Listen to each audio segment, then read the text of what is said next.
We both had careers that were kind of going in directions we weren't thrilled with. We could kind of see the future and knew we got to make a change.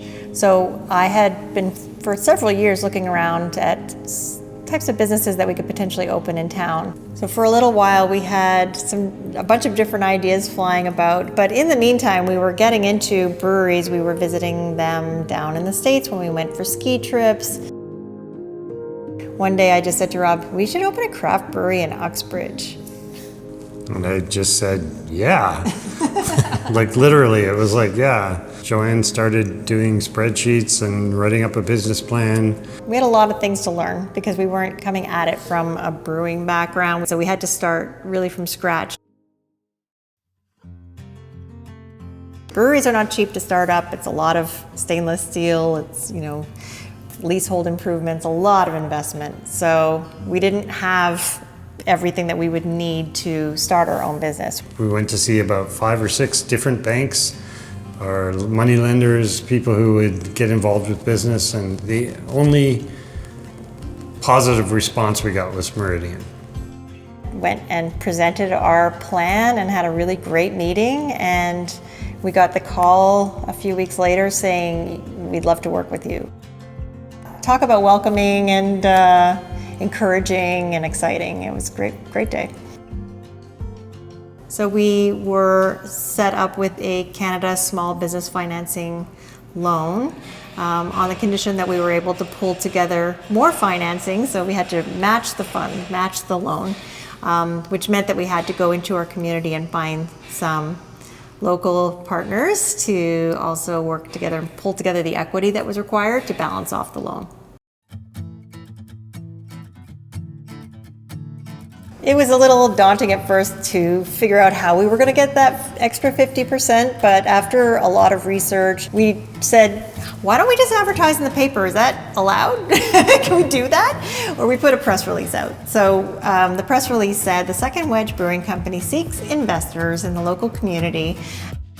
We had 10 meetings booked at a local pub, and we went and chatted with all these 10 people, after which we were able to just pick the one that made sense for us.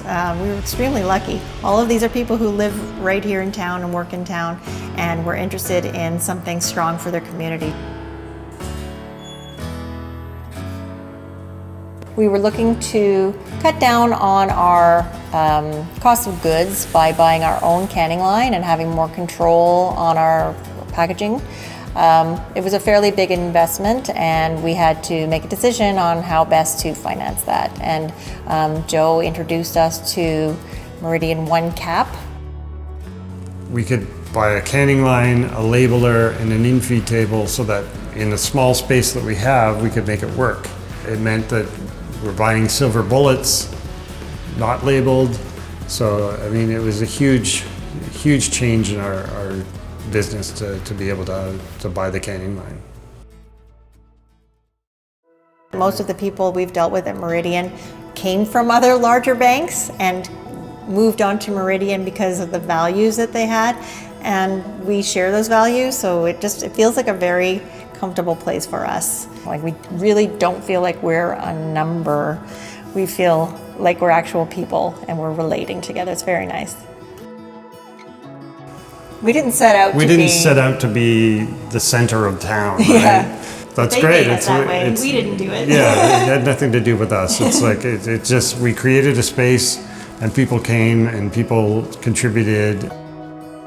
So between that and working with the artists of town and bringing in local music, we've been extremely lucky that it's all come together the way it has. Just all we have to do is be open to it. We want to keep building out and having more and more people know about us and come see us and find our beer at their local LCBO store, grocery store, restaurant. We would like to be bigger and better every year.